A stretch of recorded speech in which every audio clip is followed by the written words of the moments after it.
everyone, and welcome once again to the Heir's Lair. I am your host, sparring officer Jonathan Taylor.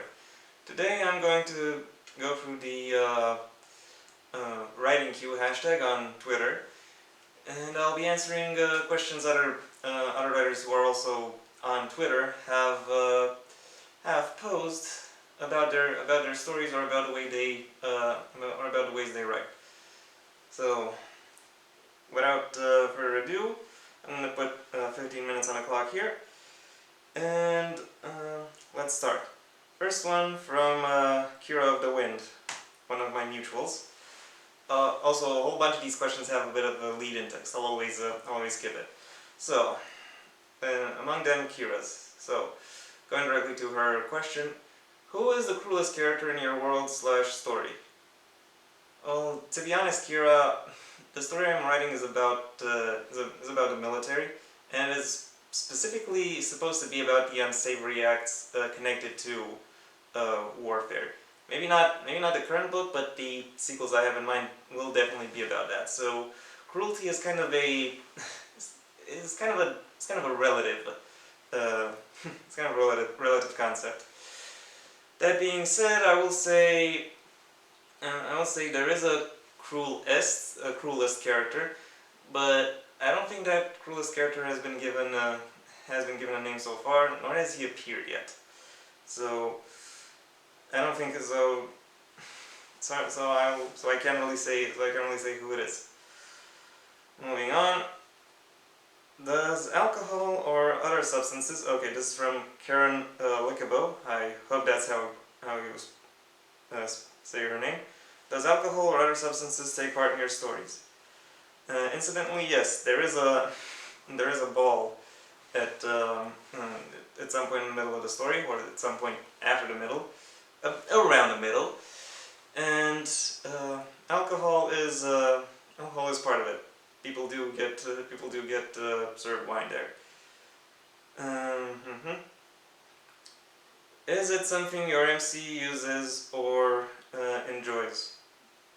Well, it depends on the MCs and depends on how they use it.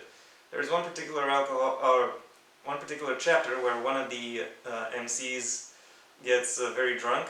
The first third of the chapter is all about how it messes her up in her head, because this is the first time she actually gets drunk. And then the last third of the chapter is about how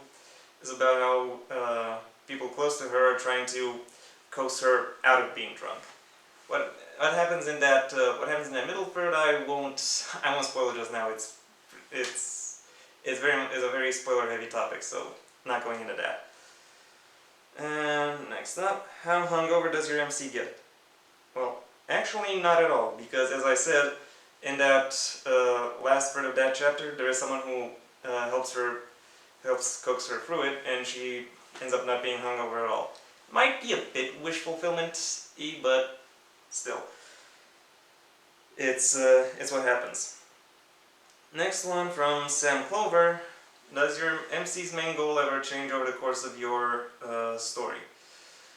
Well, that kind of depends. I would say their overall or lifetime goals don't really change. Their immediate goals, however, do.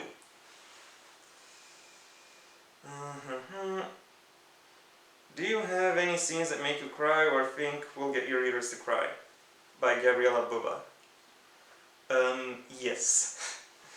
Yes, I do have. Okay, I have scenes that don't make me cry, but bring me close to tears. I'll say that much. And if I get people telling me that they cried when they read those scenes, I'll be like, yes, I made it. Yeah, I'm that kind of guy. Next one by Eden Solera. Are there any laws surrounding weaponry in your nation/world? Yes and no. For the most part, firearms are a relatively novel thing, and by novel I still mean it's about a few 100 years old. But there isn't really a a law saying that you have to be of a specific group within society in order to get one. I think in general anyone can just pretty much anyone can just have a weapon. There are also, and that also stays true with regards to weapons or items that enhance magical abilities. Everyone can use them, but there is a certain stigma attached to them, as in, and it's the same as the stigma attached to having an able-bodied person using a wheelchair, as in it's more like it's like you're. It's not. It's kind of cheating, basically. That's that's the thing. Like, oh, really? You need that? Are you that pathetic? That kind of thing. Not saying people who need wheelchairs are pathetic, but I'm saying people who use wheelchairs when they don't need them are pathetic, so to speak. Is it a regulated thing, or can anyone just pick up any type of weapon and use it? Well, no. As I said, there are certain things that enhance magical ability. So if you, like for example, staffs, specifically designed staffs, and if someone without magical ability tries to wield it, they will not be able to wield it as a as a magic enhancer. They might be able to use it as a staff, though. If there are any regulations, how strictly are they enforced? Well, as I said, there are no regulations, so let's move on. Next up by A.K. Neftali, N-E-P-H, Tali. Do you name your chapters? Oh yeah, of course I do. It's a fun little teaser for what the readers can expect. Does your MC have any health issues? From Kathleen Fox.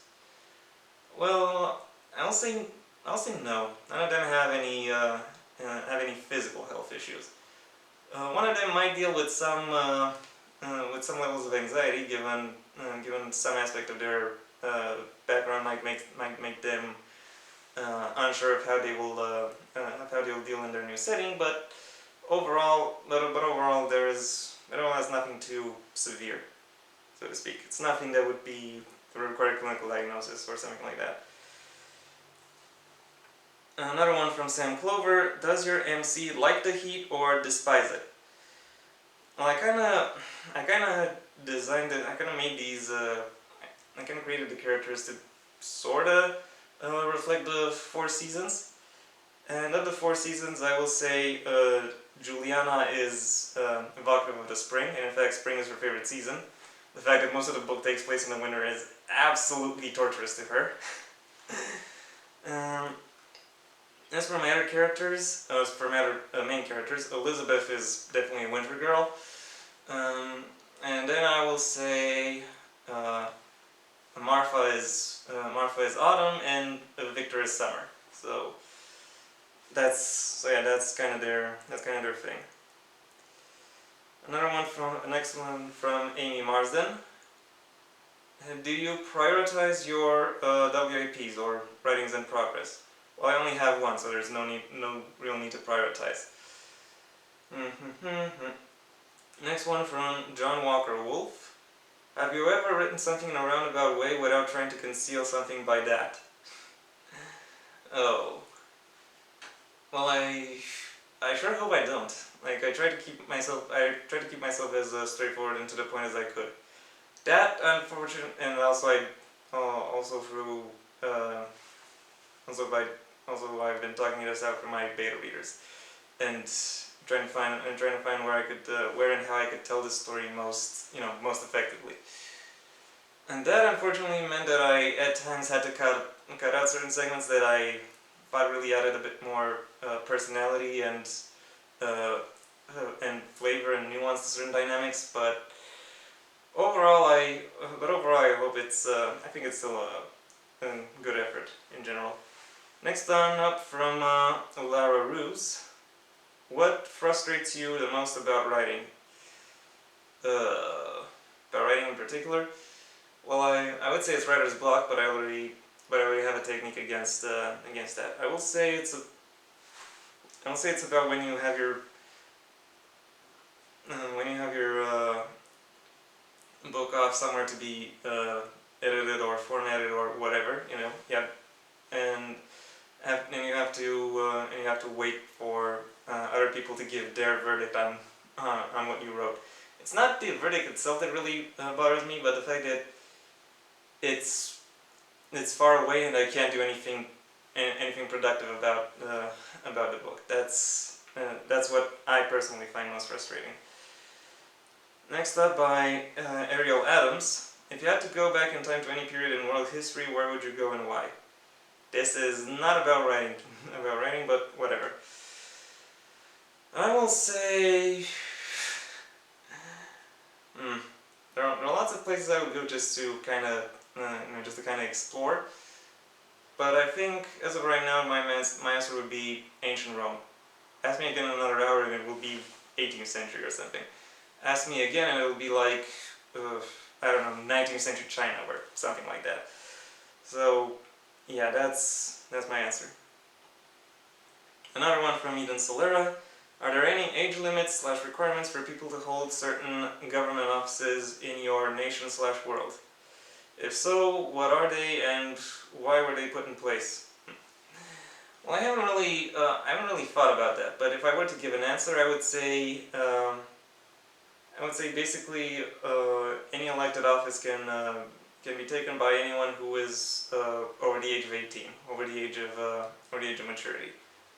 Almost every, because I think there are certain positions that would require a higher level of maturity. For example, Senate seats. If you are using a bicameral legislator, and if you are, I think having a little experience in the first chamber would be more beneficial to activating the second one. As for president or other head of state figures, maybe not. Next one from Sarah Scarlett. No. This is. I'm not going into that. This doesn't seem interesting. I got one from NG. Tell me about your father / father figure characters from your story.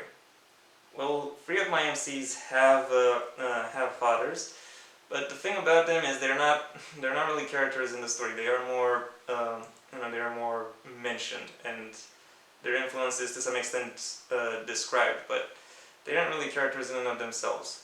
I do have certain characters who could be called father figures, but they might more accurately be described as mentor figures. Needless to say, father figures will come up and will play roles in in the future of this in the future of my series. Another one from Kira of the Wind. Tell me about a cold / snowy place in your world. Well, given a lot of the story takes place over the winter, a lot of the settings are actually going to be covered in snow. But the first time we noticed it in a story is when the characters go to boot camp. They go to a boot camp somewhere in the mountains where it snows before it snows anywhere else. And the fact that there is snow influences the dynamic of the conflict. Given part of the magic system involves using the basic elements, there are people who can manipulate ice and snow, and then, as you can imagine, that means the entire battlefield is covered in ammunition. That's something I kind of go into a bit. Next up.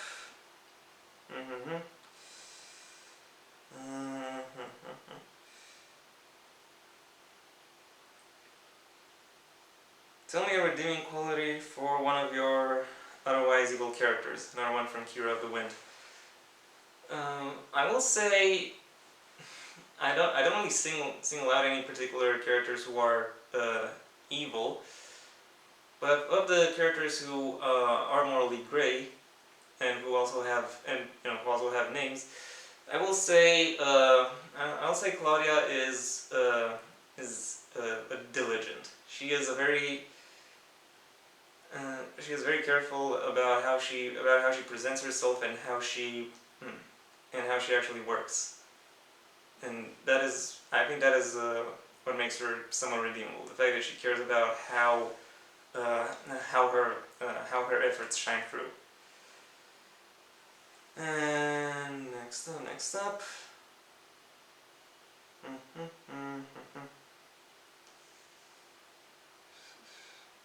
It'll take a while. There's always dead air with these kinds of questions.